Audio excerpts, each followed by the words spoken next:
Hi folks, this is a really important YouTube I'm about to do, and I've been waiting for about 30 years to do this one, and it's all about hypnosis, and I'm looking at hypnosis a little bit differently, and a lot of it was respect for what I learned.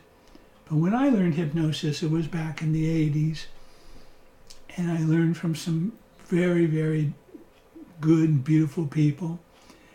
And then, as I started my healing work, I started realizing that there were so many different versions and so many different ideas and so many factors. But what are the factors? Life, cultures. I mean, would you say half the world or 3/4 of the world does not believe in past lives? Well, that's what we found when we were overseas. See, we've been missionaries for 30, 40 years overseas, and so many people don't believe in past lives based on their religion or their ideas. And we still had to find out what was going on in their subconscious mind, but not using that. And then we started realizing that anything that you haven't resolved in the past, now, instead of saying past lives, we're going to say your DNA, because that's a variable. That's something that's solid, not a variable. You have DNA based on the past. Your DNA, your mother and father, their mother and father, their mother and father, their mother and father, where you came from, what country you came from, the time you came, what was going on in those things. They all are part of you. But how do we get those memories? When we first started, with looking with energetic patterns. I mean, this is after I had taken the class, and this is what the next step was. I was kind of pushed into looking at this. And when I scanned, and you scan with your right hand on men, women your left hand. When you scan, you find a pattern. Now this pattern is an energetic thing. It could be a pattern that happened with your tonsils. It could be a pattern of getting in a whiplash. It could be a pattern of many things. But when you ask the subconscious mind to go to where that event happened, it would tell us something. But right away, I realized we had to have the person watching the event. Do not take the person into the event. Have them watching the event and sensing what happened. Because I had one thing that happened. Well, this was a time that shook me to the bone, because I was doing a past life with this lady, and remember this is back in the early 90s, and she went into convulsions, and when she went, and I had her sit up right away. What she was doing was she was going to a past with her DNA that had a heart attack. And we were bringing that heart attack into her physical body today. By having her open her eyes and sitting up, it took her out of it and she stopped. So what do you make of something like that? So from then on, I had him watching. I want a part of you just watching it like it's a television, watching it's like a movie. I don't want you to feel it. I just want you to sense and be aware of what's happening.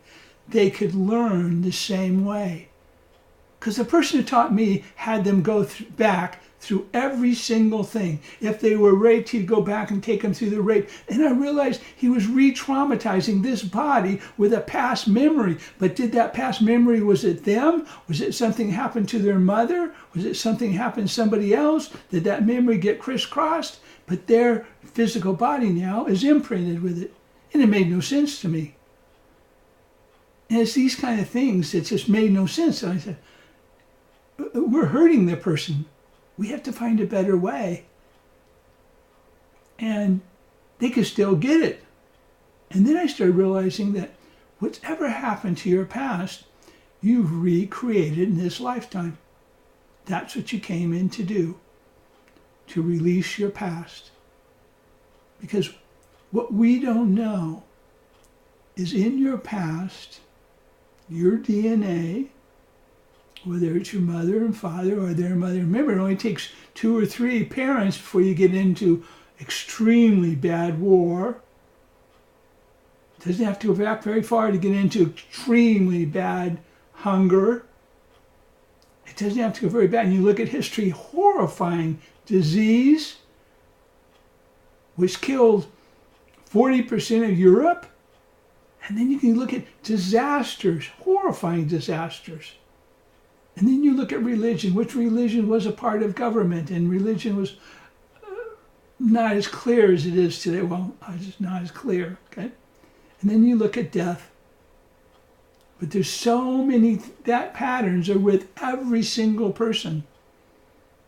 So why should they have to go through it? So what they've done is they recreated the event, but not as intense. But it was they recreated it with their mother and father, or relatives, or their brothers and sisters, or lovers, or whatever. They found somebody that energetically mirrored what they came in to learn. So then the question is, did you pick your parents? And why did you pick your parents? You picked your parents because energetically they would be the best reflection of what you needed to learn. Right in your face, what you needed to learn. That's why sometimes it's so intense. But did we pick our lovers, or did we pick our teachers, or do we pick our brothers and sisters? Do we pick the people we work with based on the reflection of what we need to learn? But if we came in to learn about power and control, you can really see how a lot of these people would be affected by that. And in my case, I picked a father who was the nicest man, but when he drank, he was the meanest person you've ever met. I picked a mother that was very Catholic, but also very strange. So why did I pick the 2 strangest people? Because it would make me tough. I would have to get, at the beginning, I'd have to start figuring things out myself and deciding how to go and deciding to take my power and not get caught up in the things I did in the past by the people I picked. I hope that makes sense to you. And absolutely, we've recreated what we didn't understand in this life. So do you need to go into a past life or past time? Or can you look at this life and the events that have happened to you to understand what the subconscious mind is still holding on to? So one thing is imperative is you learn the lucid dreaming technique, because it helps you to release subconscious programs that are in the mind. And it's a very simple technique, but it's very, very important that you learn it. Now, one of the things that we started finding out is when we are children, that's when we are in the womb, that's when we are traumatized. Okay. I have not met a person in the past that was not traumatized in the womb. Why? You're there for 9 months. You sense everything. You hear everything. You feel everything. You're aware of everything. Do you understand everything? No.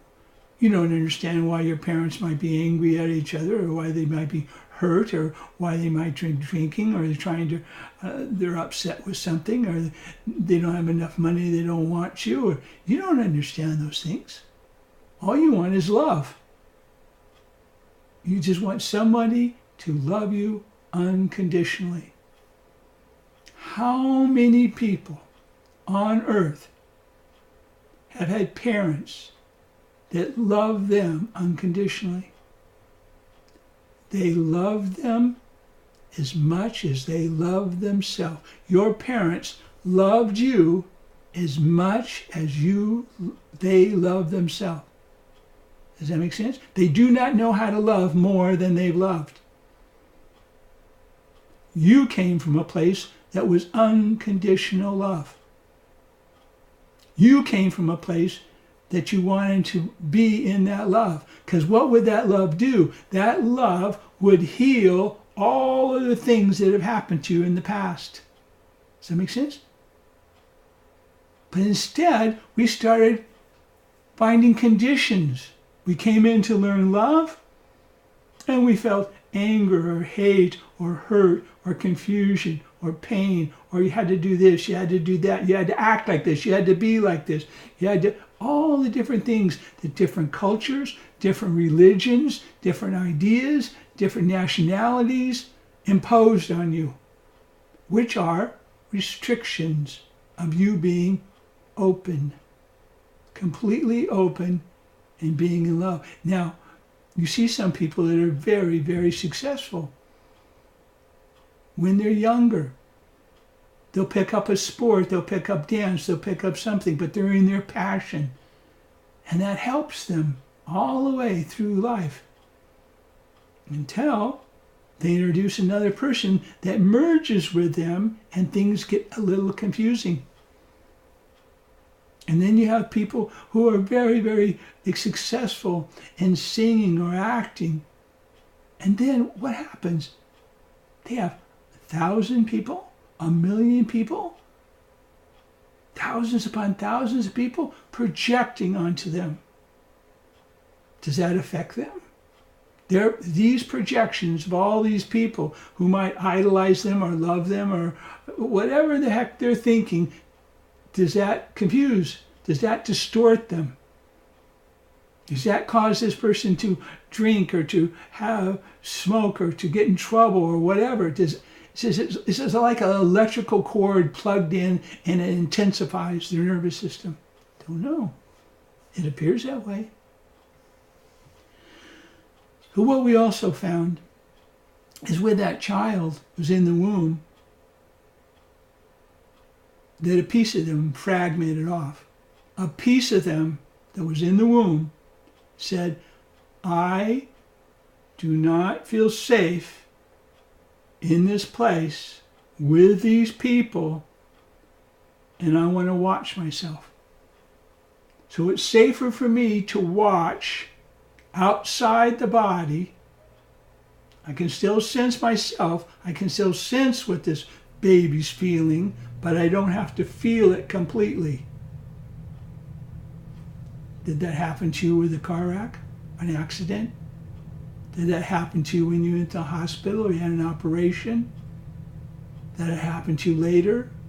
Some people feel more comfortable out of their body than in their body. But is it possible then, if that happens, are we looking for that peace? Are we looking to heal ourselves and to love ourselves so that peace can come back in harmony with us? Does that make sense? Did they teach us that in hypnosis? No. So one of the things we do is we believe we're here to change our past. But how do you change your past? How do you change your life?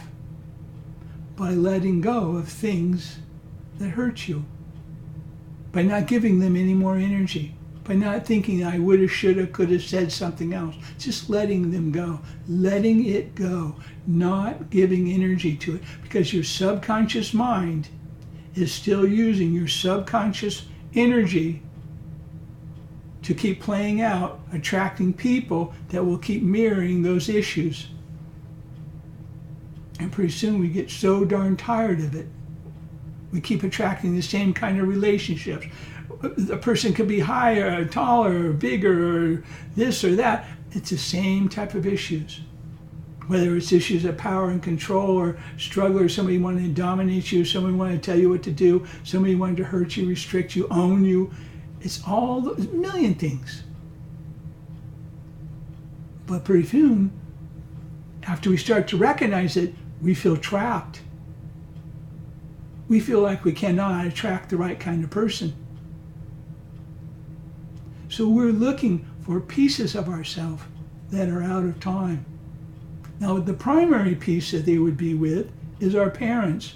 Is there a piece of your mother and father, or your brother and sister, or your past relationships that are with you and you with them? Well, if my father was with me and he was an extremely angry person, would that intensify my emotions? Now, what happens when they die, I'm not going to go into that now because that's another whole section, okay? But letting go of him. See, my problem was he was perfect. I wanted him to be something else. So I was causing the problem. I had to just let go of him and how he was. And he was perfect for what he wanted to be. He did not need to be me. He did not to be what I thought was best for him. But I had to let go because I was still giving energy for him to be different. That's like me saying to you, you're not perfect. I'm holding on to you this way because this is how I want you to be. What is that? How is that in controlling somebody? So it's the same way with letting go of our past. But before you can let go of your past, you need to understand it. Now we have that information in here in one of the chapters where they say, I tell you to do a DNA test. We use DNA and 23andMe only because they have a good medical report that you can get later, which helps you to understand if you're open to some other kinds of diseases. With myself, I realized that I was part German. Okay, first of all, I was told I was Italian. Guess what? I'm 1% Italian. Guess what? I'm everything. Why? Because I can trace myself going back 40,000 years. So if I was German, and if I was English, and if I was French, and if I was several other countries, but these countries had been at war with each other, then what does my DNA do? Does my DNA at war with this part of my DNA that was English, and this part that was French and German, or this part that might have been Russian? But remember, there's 5 things that have happened to every single DNA. 5 things. There's more than 5, but I can only grasp 5. Okay, war, all the dynamics. In some of the war with Russia and Germany, there were millions of people that froze to death. How did that affect the consciousness? There's hunger. How many of these people starved? There was sickness. How many people got sick? How about the bubonic plague? How about the viruses? Millions. And there were disasters. Look at the disasters that have just happened in the United States. Terrible hurricanes, terrible floods, terrible fires. You name it, we've had it. But other countries have had volcanoes and all kinds of things. And then look at religion. And religion right now is having to redefine itself, because I think the populace is starting to change. And then there's one other one that I've just added, and that's death. Because some people are so afraid to die because they don't know what's going to happen to them. They rather suffer than go face something that they think they're going to be, I guess, banned or put into a place. So I picked parents that were a perfect reflection of what I need to learn. So what it's saying to me is, I came in to evolve. Now at this point you can say, that's baloney. You're an accident, you just came in. Okay. But that doesn't make sense to me. That we don't evolve, or that we can't change, or we have to stay. But there's many, many people, and we have some really wonderful charts to explain that clearer, how they stay in some emotions their whole life and never get out of them. Stay with the same people.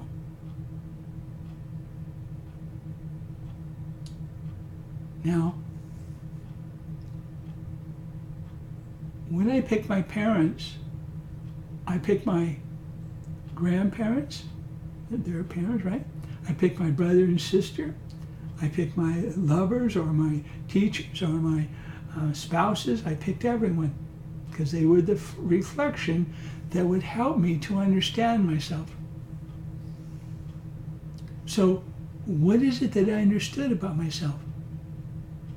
I'm not like others. Duh. Are you like others? No. Why you try to be like others? Now, one thing we do is we release in our work, Heart and Soul Healing, we release the collective consciousness of whatever energy that a piece of you was stuck in the past. What energies could they be? Remember the 5? Was there a piece of you ever stuck in war? Yes.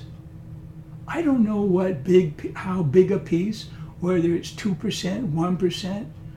I don't know. It depends on whether you were blown up or killed or wounded or hurt. All these things would be dependent on how you got out of that disaster. But still the memory in the DNA is there. So what we do is release. Now I can't explain to you exactly how I do that, only because I need several hours to explain and to show you. Because when I teach, I show you. I talked about it, then I show you. Is that true? Then I show you. Show you. Be sure you can see, yes, maybe that is true, okay?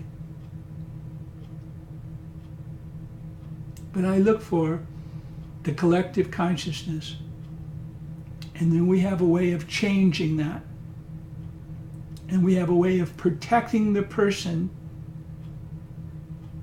to where that energy does not affect them any longer. They take the anger and the hate and they turn it into creative energy. And it keeps their facility, their home, clear and keeps it moving. So that's a very big thing. How heavy is that on them? It is physically heavy. It'd be just like me setting a car on your chest. It's heavy. We release it. Then we release the pieces that are fragmented. All the times that we were hurt, or we were in pain, or we were sick, or we were left in the hospital, or nobody loved us, or we were hurt. We release any of those pieces and we free it so we can bring it back in at the end of the session in alignment with who they are. See, here we are. These are pieces that are slightly out of time, caught in the energy of the past. That's why we release the energy first, so we can then release those pieces and bring them back. Then we release all the people that have died. Family, friends, acquaintances, animals, anyone who's died, and send them back into the light or into balance. And then we do something that's very, very important. We do not take you to a past life. Why? Because you've recreated it in this life. So if you look at this life, you will have then looked at all lives. How do I know that? Well, in the past, while I was trying to learn this, I would do 7 or 8 past lives. And what happens is just usually when you do a past life, they go back to where something's happening, and what did you do? They died. Now, do we look at where did they go when they died? No. This person just told me the other day they went to a hypnotherapist and they did a past life. They did a past life on them, and he went into a rock. And he left them there. But there was a piece of them still stuck in the rock. Is that true? Is there a piece of you still stuck in a tree after a big, terrible war went on? Is there a piece of fragmented, didn't know where to go? Are there many of you that didn't know where to go? We try to address all those things and try to release all those things because we have the ability. That person I'm working on has the ability to set their past free. I don't have it, but that person does. I can assist that person in releasing their past. Why? Because if we release all your past, you would not know who you are. But if we can do it gradually, you can get adjusted to it. And that's really a big concept. We can't just let it all go because we wouldn't know who we were. So what I did, and it was a very simple thing, but it took me 3 years. So I'm about to tell you something that it took me 3 years of asking questions, and I'm going to give it to you free. Now, you probably won't do anything with it, or you probably won't believe me. But someday, after you've done 60,000 sessions and they have worked, you might want to try it. I guess that was a little too smart. I didn't mean to be it that way. So what I did is I would always, this is a session sheet, I would always ask the person, what did you come to Earth to learn? This was a long time ago. And they say, I come to learn war. I think, how in the heck does that make sense? You're with Creator, you're with God, and you came in to learn war? Or they say, I came in to learn pain, or I came in to learn hate, or I came in to learn... It was always negative. And it made no sense to me. Understand, with hypnosis, if it makes no sense, you have to step back, you have to look at the bigger picture and understand you're only looking at a little bit, you're not looking at it all. And after 3 years, I realized they were telling me what they were experiencing because they just died. So I said, oh my gosh, all I have to do is a regression in that life, this life, and see what they came in. And guess what? They came in to learn love, but they're experienced with anger, hate, hurt, pain, suffering, sadness, or 100 other things. But it was the opposite. Then I asked the one question, how much of your subconscious mind is using energy to keep you out of love? The average person said 90%. So 90% of their subconscious mind was keeping them out of love based on this kind of love because it was afraid to get hurt. Would your subconscious mind do it? Yes, because it wants to keep you alive. Then I asked the question, how much energy are you using subconsciously to keep you from your power? Again, 90%. 90% you're using to keep yourself from taking your own power. So what do? We give it to other people. We won't use it. We can't be all we want to be. We're running on 10% of our potential. I know those numbers are too big, so we can even cut them in half and they're still too big. Then I asked the next question. How much of you is hiding because you don't want anybody to know who you really are? You know what they said? 90%. Then the next question I had is, if it's not safe for you to love, and it's not safe for you to take your power, and it's not safe for you and you have to hide, how does that affect your connection to God or the creative force? You know what they all said? It filters it. It interferes. So now we feel bad and we feel disconnected. Can you see some of the situations you were in where you felt so alone or you felt so disempowered?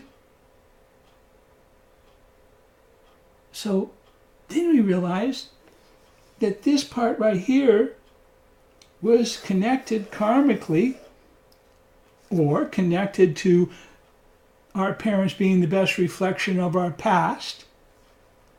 And now I can have you love, but not love the way other people tell you. Because you know what? It doesn't work. Because their loving is conditional.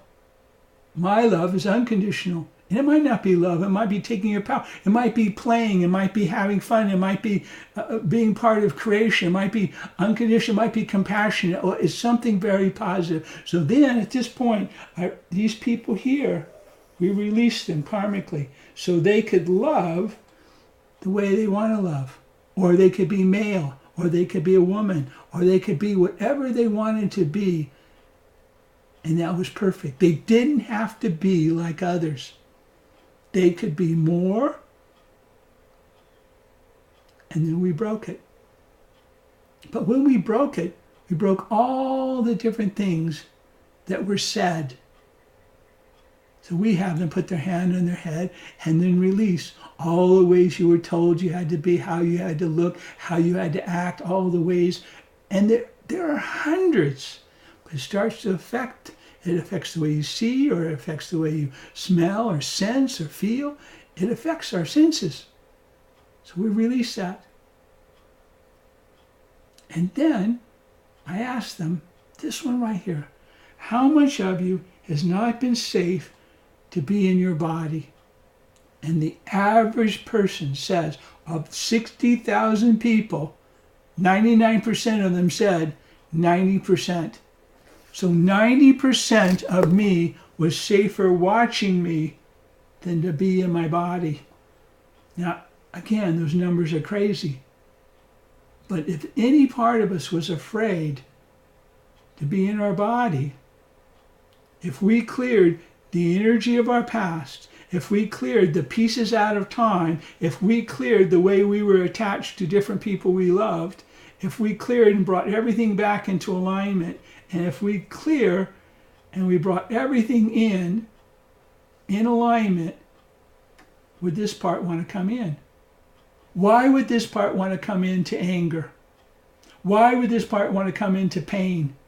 Why would this part want anything? It'd rather watch, it'd rather observe, it'd rather sense than to go into it. So how we bring it in is we bring it in through our chakras. So I want you to put your hand, this is my pulling hand. Again, you'll have to learn all these things. I could take a person who've been in hypnosis, and in a day I could teach them how to do all these things, okay? Assuming they knew how to do the other, okay? And they had the background in it. But you got to remember, when somebody says there is a past life, that means there's a fragment there. So what I did is when, again, in the past lives, I went from when they died and went all the way back to their childhood and asked them what they came in to learn, and they said the same thing. They came in to learn love, and they experienced what? War. They came in to learn love, and they experienced hunger in that lifetime. They came into love, but nobody ever does that.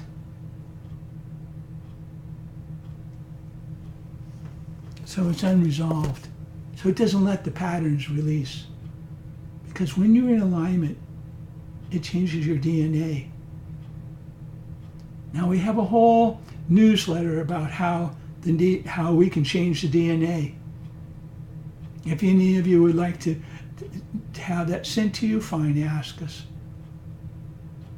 But the lighter you get, the less reactive you are. So all you people who are doing hypnosis, you must read this book. You must do the clearing techniques because it'll help you become lighter or more intuitive or less reactive. So we bring that person back. But what I'm going to let go of is all the things I wanted to say but never said. What I wanted to say to our mother or father or religions or people or husbands or wives, and I never said it.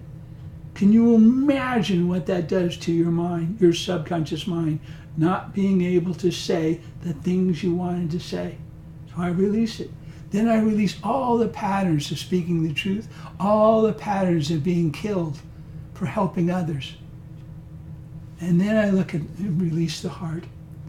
And what we do is we have people feel their heart inwardly, not outwardly. You have to love yourself first before you can love somebody else. And then if you can love yourself, your heart, your soul will open up. Your soul is your connection to your creative self. You can have the two merge by loving yourself unconditionally. You know, I am not perfect by any means, but I am the way I am, and I love myself. And then I have them love their stomach, but find balance with who they are. Imagine I'm a man, but I'm not a man like my father said, like my mother said, like others said, like Catholics say, like everybody else said. I want to be a man based on how I am a man, and the masculine.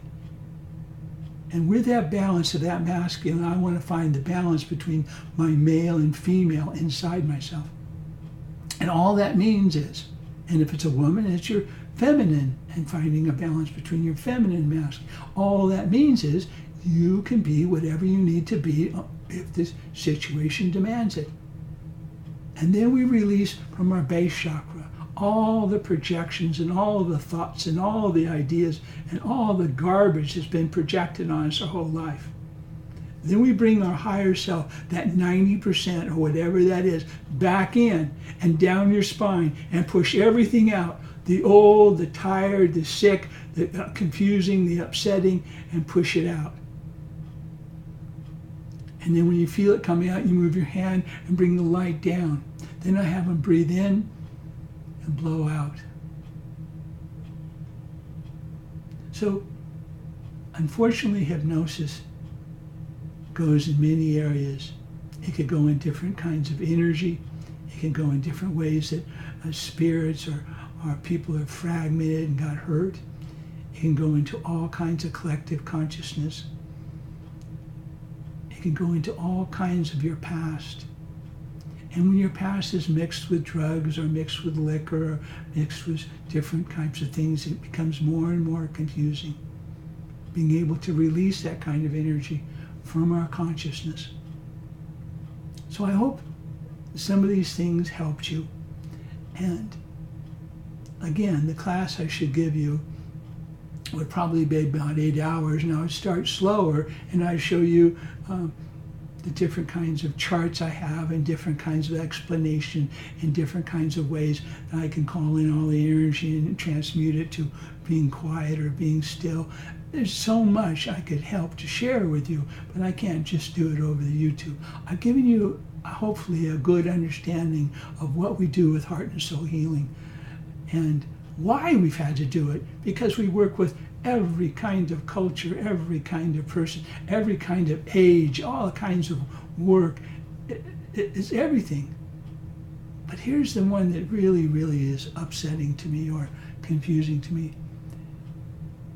Most people have emotions that are not theirs. They've become them.